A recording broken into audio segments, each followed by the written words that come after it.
From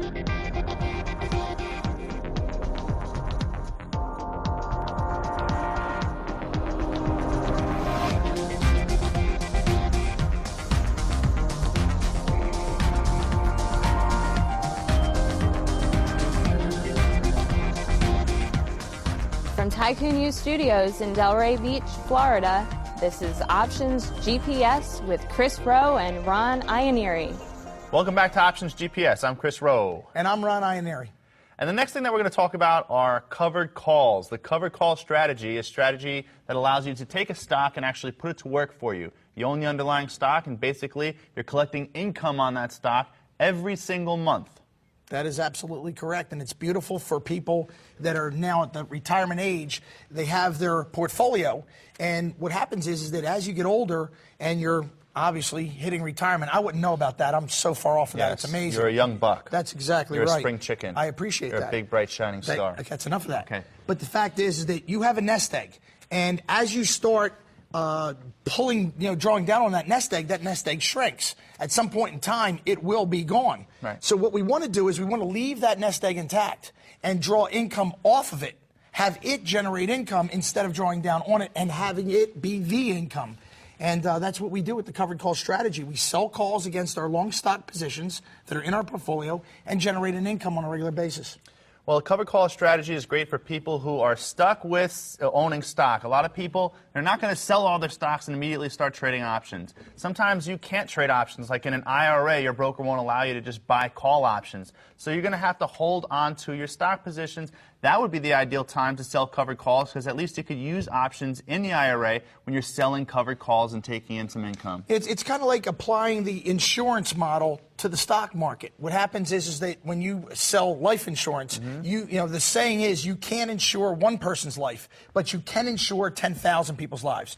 And the idea there is the constant collection of premium, month after month after month, for month after month after month, for year after year after year, eventually builds up enough of a total amount that it can serve as, first off, it can serve as an income. It can serve as protection to the downside for whatever stock you're selling the covered calls on.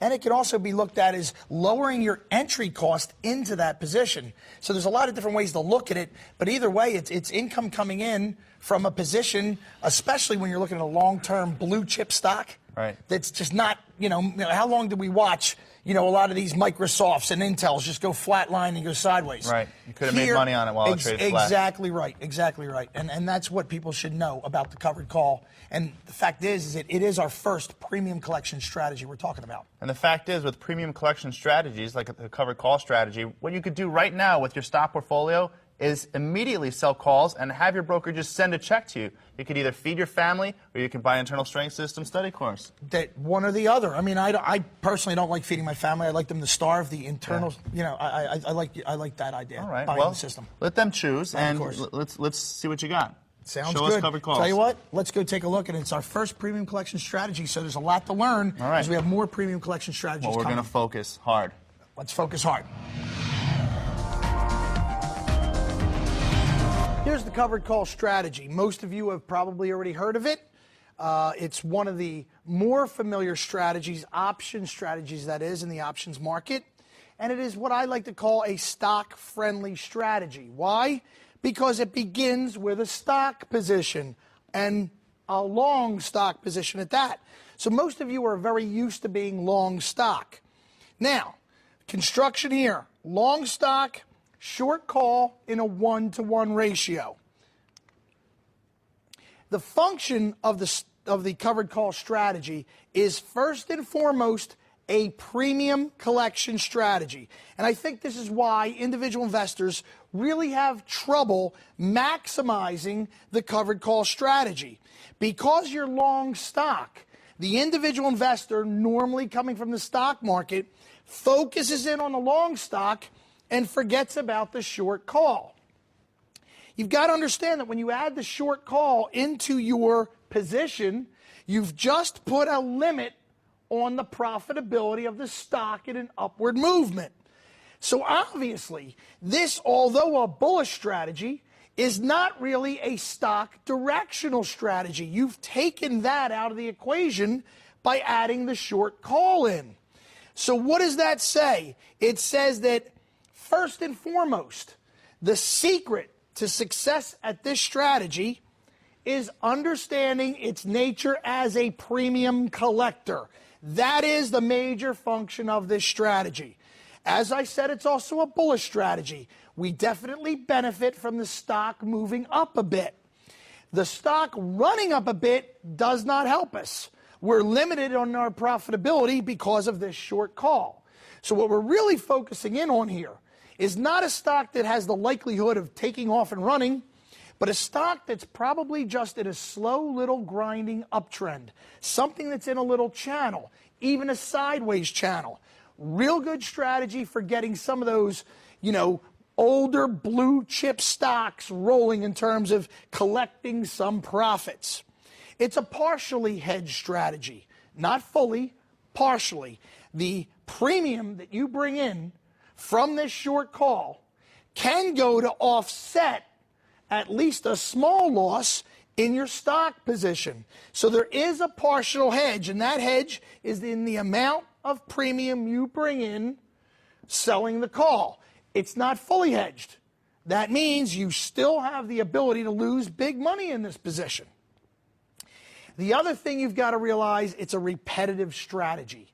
This strategy is successful when done over a long period of time, over and over and over and over again. You might hear some people say, oh, well, don't sell any calls on your stock unless volatility is real high and the calls are real expensive. If it's not real high and it's not real expensive, don't sell the calls. That is incorrect. You've got to sell the calls month after month after month. That is part of the secret. When volatility is real high, yes, the calls that you're going to sell are going to be more expensive and you're going to bring in more premium. But volatility is high for a reason, because there is some type of risky situation going on in the stock. You might have the ability to collect more money when volatility is high, but there's a risk associated with that.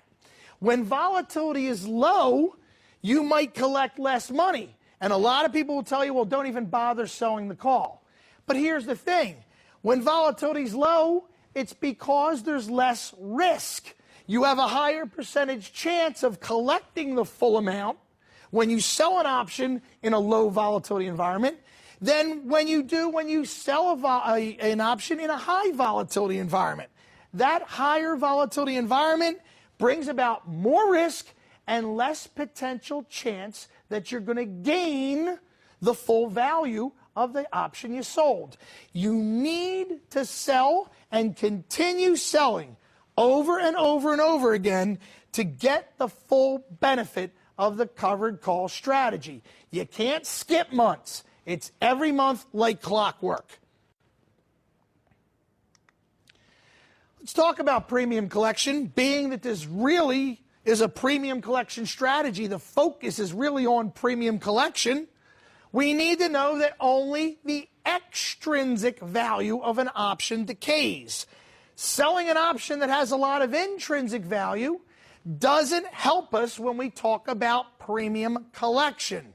When we talk about premium collection and selling that option, we've got to find an option with heavy extrinsic value, because that's the part we're going to collect, not heavy intrinsic value. Right off the bat, you should be saying to yourself, oh, that tells me something. I know something about options with heavy extrinsic value. Time decay, theta. This is the secret. Where are we going to sell our options? At the money, where theta is the largest. We also know something else about theta. It's much more powerful in the front month. Why? Time decay is not linear. Those out-month options don't really decay that much day to day. It's the front month that really decays hard. So when we're doing the covered call strategy, we want to be talking about selling the front month at the money. Now, we can tweak this a bit, and we're going to. But when we're talking about textbook, when we're talking about the real value of this strategy and it's being in premium collection, we must make sure that we are selling the right option. Front month, at the money. So the at the money option we know in every single month, the at the money option has the most extrinsic value. But only the front month decays at a fast rate. That's why we sell the front month over and over and over again, not selling an out month option. Take a look at the extrinsic value decay chart, our theta chart again. What do we see? When we're looking at theta across different months, we can see that when we're looking at those out month options, they don't start really decaying much. As you can see, there's really no slope there for a while. The slope really starts to occur about 60 days out. That's when we start really noticing the slope.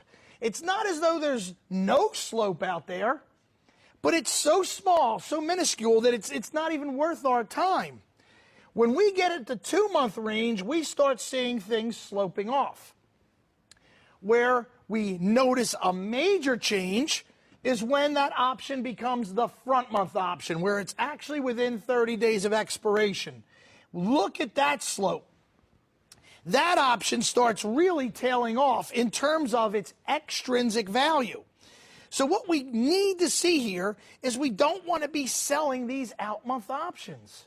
If we're looking at holding on to a stock position for 6 months, don't sell the 6-month option.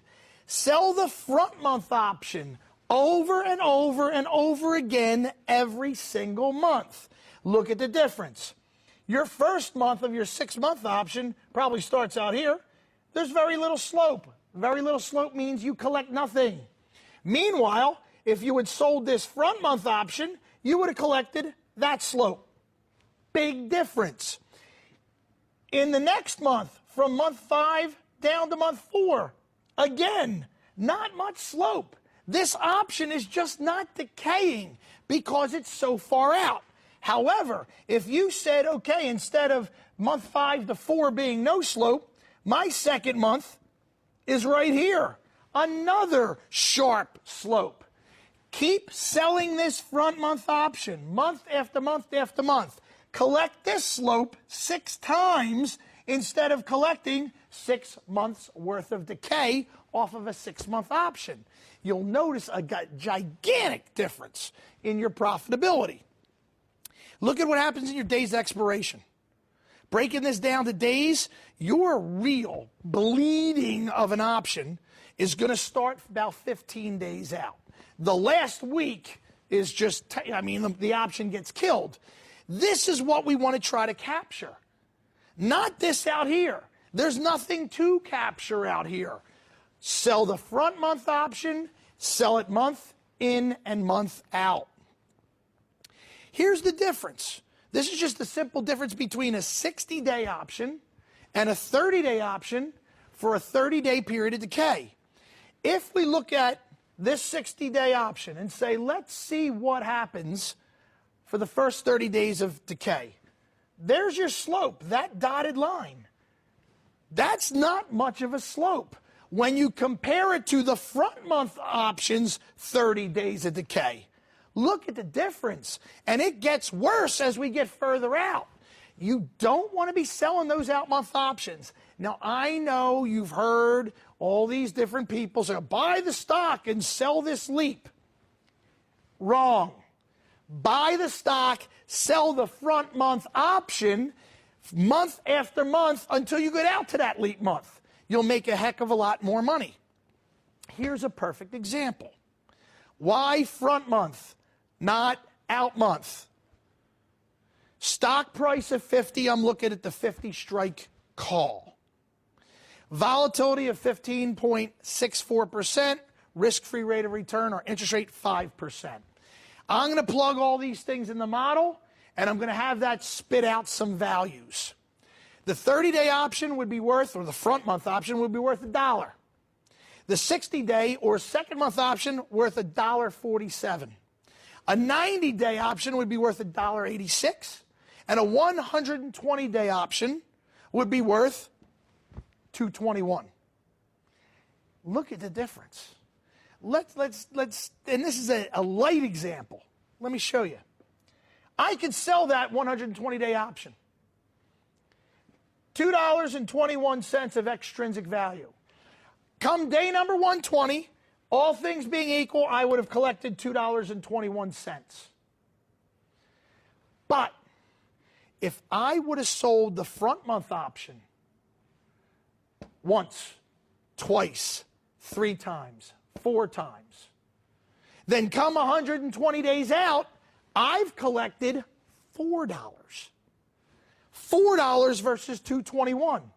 Percentage-wise, it's a huge difference. And things get worse as we go out further. Why? Because this extrinsic value is a product of the square root of time. The extrinsic value doesn't increase linearly. It doesn't say, okay, 30 days $1, 60 days $2, 90 days $3, 120 days $4. No, it's the square root of time. So we're much better off selling that front month option 4 straight months than to sell the 4-month option. This is a real example. Take a look on your platform. Open up on your platform and take a look at any stock you want. Apple, RIM, IBM, take a look. Go to the front month option. Make sure it still has about 30 days, to expiration. I mean, if the front month option only has 2 days, it's not a real fair test. Find a front month option right after expiration of next month. Right after next month's expiration, I want you to find a front month option in Apple, IBM, or anything you want. I really don't care. RIM. And I want you to look at the value, the amount of extrinsic value of that at-the-money option. And then I want you to go out 9 months or 12 months, whatever option they have out there. 9-month works, 12-month works. And I want to get the extrinsic value of that option. Now, if you go to the 12-month option, I want you to write down the extrinsic value of the 12-month option, but then I want you to take that front month option, that amount of extrinsic value, and times it by 12. Because you could be selling this front month option 12 times every month instead of actually selling the 12-month option. You're going to notice a gigantic price difference. Look at the percentage difference right here. $4 versus $221.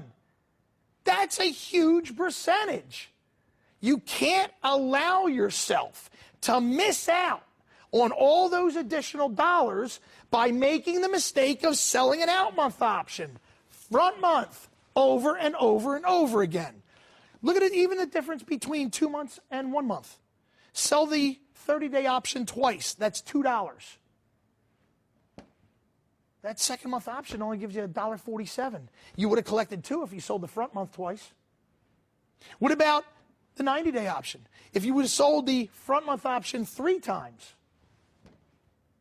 you'd have $3 instead of $1.86. That is a huge difference. You cannot deny yourself of that additional profit. Because remember, that is extrinsic value that's coming to you. That's money that's going to be coming to you. You got to make sure you sell the front month, not the out month. This is not my opinion. I am not saying, hey, this is the way I did things. I am saying this is the math. Take my opinion out of it.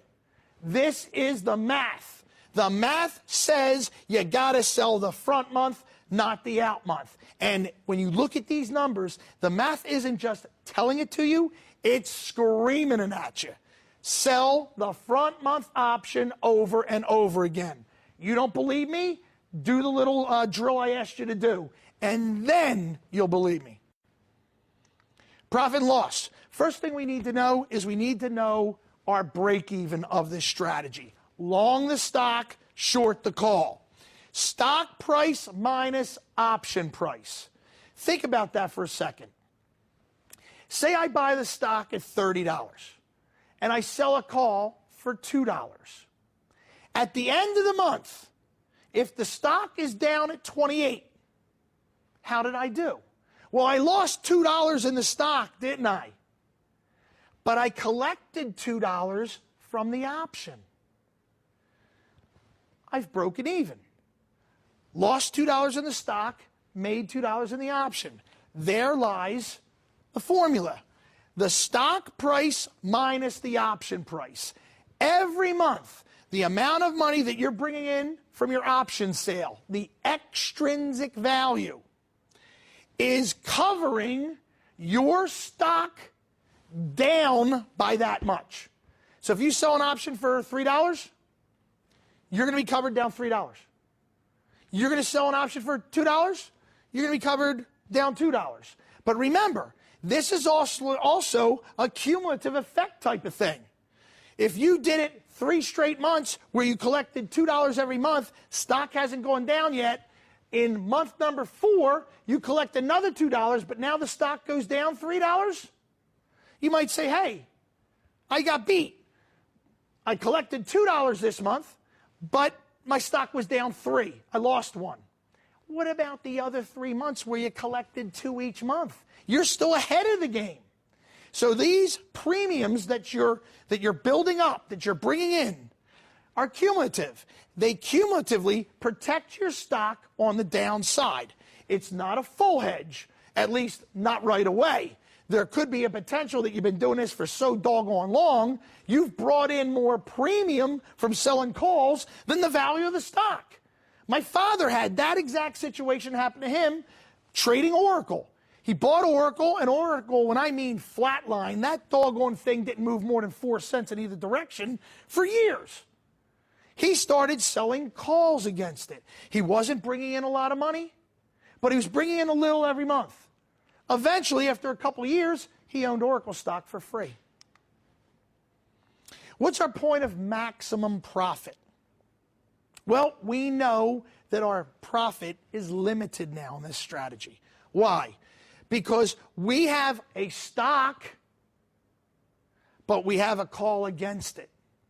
The stock might run, but at some point in time, the call will take our stock away. We have given up our ability for the home run in order to try to get a more regular profit income from our short call. That's what we're doing. We're sacrificing the ability to make money on the upside in order to collect premiums on a regular basis. That was a decision we made. So where's our point of maximum profit? Well, a while ago, we were talking about buying options. And I said that whenever you have a strategy where you have a long option, the last place you want the stock to go is directly to the strike of the long option, because that's where a buyer gets killed. That's their point of maximum loss. If that's the point of maximum loss for the buyer, then having the stock go directly to the strike of the short call must be the maximum profit for the seller. If the buyer's going to lose the most there, the seller must make the most there. Second rule of thumb. When you have a strategy, a premium collection strategy, even more importantly, a premium collection strategy where you are short the option, the ideal spot for the stock to go at expiration is directly at the strike of your short option.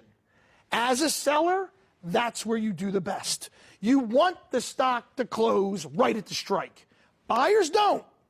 They want it to get the heck away from the strike. Sellers want it right at the strike. So all we do is take our strike price of the call that we're short, and anywhere from there and above, we've hit our maximum profit. That maximum profit, however, is limited. You're not going to make any more than you would make if the stock just stopped at the strike price. It can go to infinity. It doesn't matter. You're already maxed out with the strategy for that month. Now, what's our point of maximum loss? Remember I said that this was a partially hedged strategy, not a fully hedged strategy. When we talked about our example of buying the stock at 30 and selling the call for 2, saying that, hey, that $2 covered us down $2 in the stock. Stock dropped $2, no problem, we're still broken even. But what if the stock traded below that? See, I don't have any more hedge, do I? I used up my $2 of premium to cover the $2 movement in the stock that was against me. But if the stock continues to move, I'm now going to lose dollar for dollar on the way down.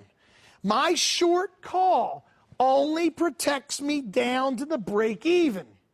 From the break even down to zero in the stock, I have loss, whatever that number is.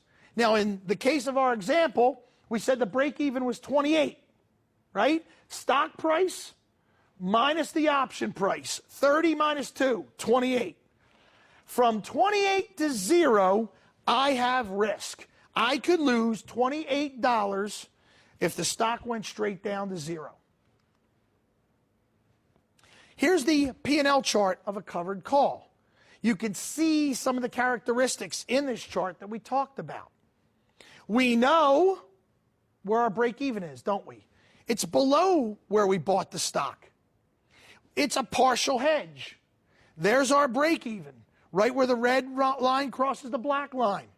So we could see that, hey, you know what? If we have a little trouble with the stock, there's a good chance that the premium we brought in from the sale of the call will offset that. How far down will it offset it?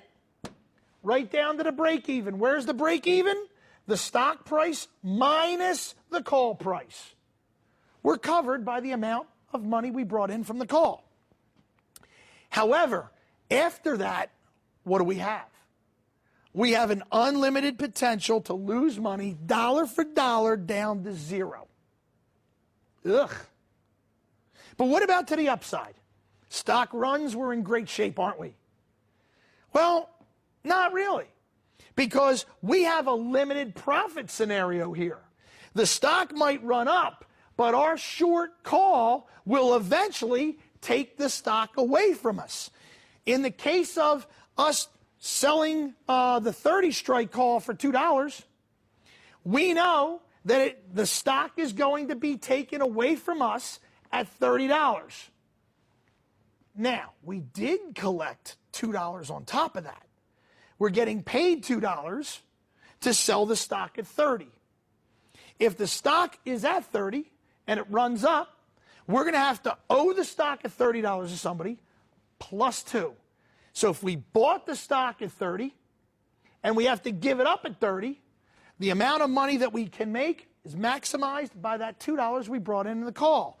That call takes our unlimited potential gain from being just long the stock, and it throws a limit on it.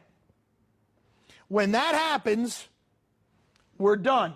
Doesn't matter how much further the stock goes up. We're done. We're limited. So what about potential returns here? Well, the extrinsic value collected is the potential return for the month. Think of it like we're almost kind of renting something. We own the stock, and we're going to kind of rent it out. We're going to let somebody take it from us at a certain time. We have premium coming in every month. What is our income? Our income is that premium against the value of the stock. So, if every month I'm selling this premium, it's like collecting rent. Same idea. The only difference is if the stock goes up to a certain level, we have to give our stock up to the owner of the call, which hopefully we've collected enough premium over enough time, caught a little bit of capital appreciation on the way, and we don't mind doing that. Here's the thing. Everybody hits me with, oh my God, what if they take the stock away from me? They only take the stock away from you if we go to expiration with the short call.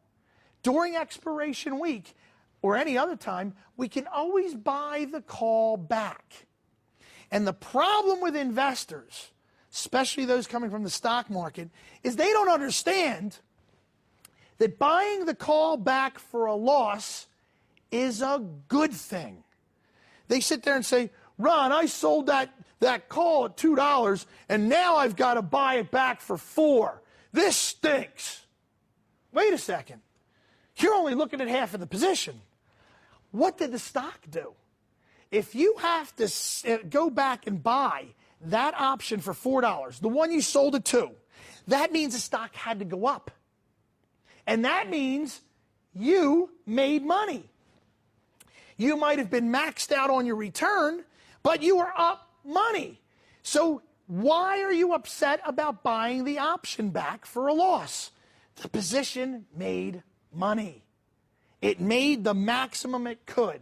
That's one of the problems that individual investors have, especially those coming from the stock market. They forget to see the whole team. They lose touch with the combination. They're only looking at the one component, the stock. That's like jumping up and down saying, hey, my favorite player just scored 60 points. Hey, that's wonderful, dude, but he lost the championship game by 40. I mean, you got to look at how the whole team does. You can't focus in on one thing. The team here is the stock and the call. Just because you lost money in the call doesn't mean you didn't make money in the stock. And it doesn't mean the whole strategy wasn't profitable.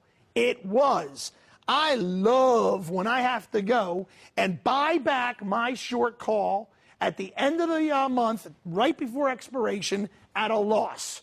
Because if I have to do that, it means my covered call strategy has maxed out on the profit side for the month. Pat yourself on the back, go buy a round of drinks for the boys. You did what it was supposed to do. You got to see the whole team and understand what and where the stock needs to be for you to profit.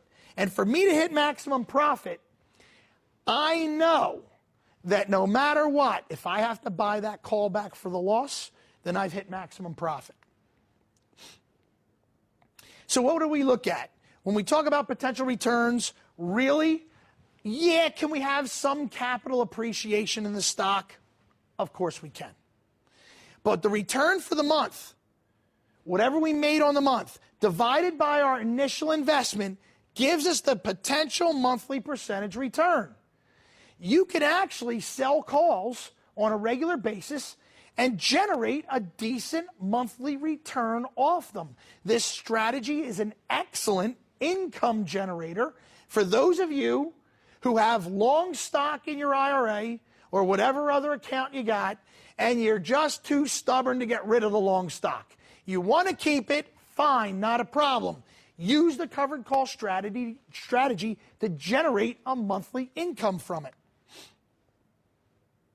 So what we do is if we figure out that, hey, I bought the stock at 30, I sold the call at $2.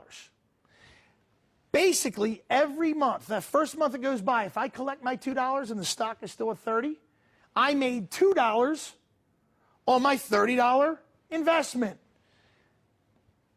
Multiply that percentage by 12, and that's going to give you your potentially annual percentage return. It's not the percentage return, definitely. It's your potential.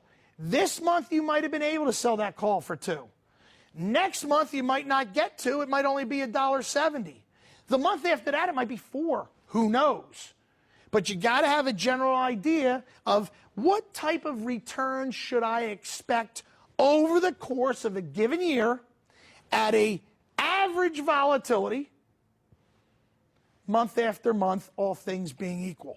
That's how you can decide whether or not that covered call strategy is the right strategy at that strike at that time. Let's take a look at a little covered call strategy here. Let's buy the stock at $60. And let's sell the 60 strike call for $4.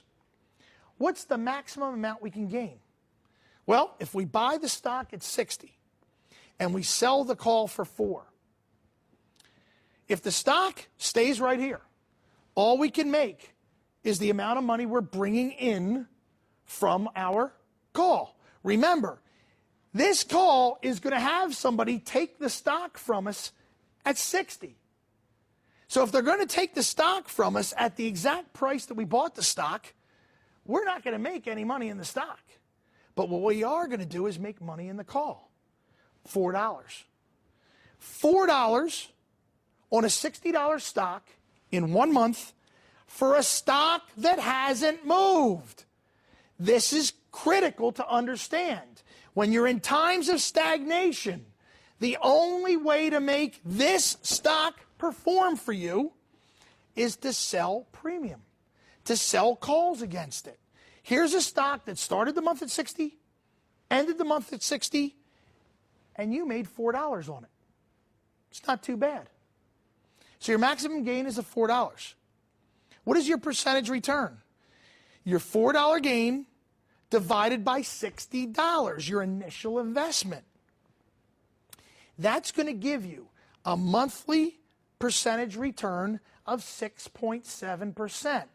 Now, if this was an average situation, volatility's running around average, normal situation, we could say, all right, if this is going to give us a 6.7% return on a monthly basis, what kind of return are you looking at for the full year? It's not too bad. This is how we take those stocks in our IRA and we generate income off them. Remember, when you retire, the last thing you want to do is start eating up that money. That nest egg starts to dwindle because you're reaching in and grabbing it. Here, maybe what we can do is not reach in and grab our principal, but to generate income off that principal. Perfect opportunity to do that. Covered call strategy. Make your long stock in your retirement account, especially that stock that's the old big blue chips that don't move much. Make them make you money. Sell the calls against the stock position and bring in that premium. Let's take a look at the Greeks of the covered call. We said that the covered call strategy is still a bullish strategy. We are still long delta. The stock that we buy is going to have more long delta than the option we sell. So we are in a long delta position. We still benefit better and easier if the stock would trade up. Our gamma is short. We have short gamma. Why? Because long stock has no gamma, but the short call will have short gamma. As the stock moves up, our gain dollar for dollar will start to dwindle. We'll have more gain in the first movement up in the stock than we will in the next dollar. More gain in the first dollar than the next dollar, and that will hold true. The higher the stock goes, the less gain we have until we are finally maxed out. That's because the short calls delta, right now 50 because it's at the money, that delta will increase. It'll get shorter as the stock moves up. As the call delta increases, we're shorted. Remember, short the positive instrument makes a short delta. That delta will grow larger while our long stock delta will remain the same. So as the stock goes up, our delta gets smaller because of the increase in the short delta from the call, and we're going to make less money each step further up we go. We have a long theta. That means theta is a plus number. That means we're making money off of the passage of time. That is the idea here. Our goal is to use our long stock as the principal and sell calls against it to where our income is coming from the decay. Theta is what's making us money in this position. That's the goal. And finally, our Vega is short. Fact of the matter is when you sell an option, you become short Vega. And when you're short Vega, decreases in volatility help you. So think about that.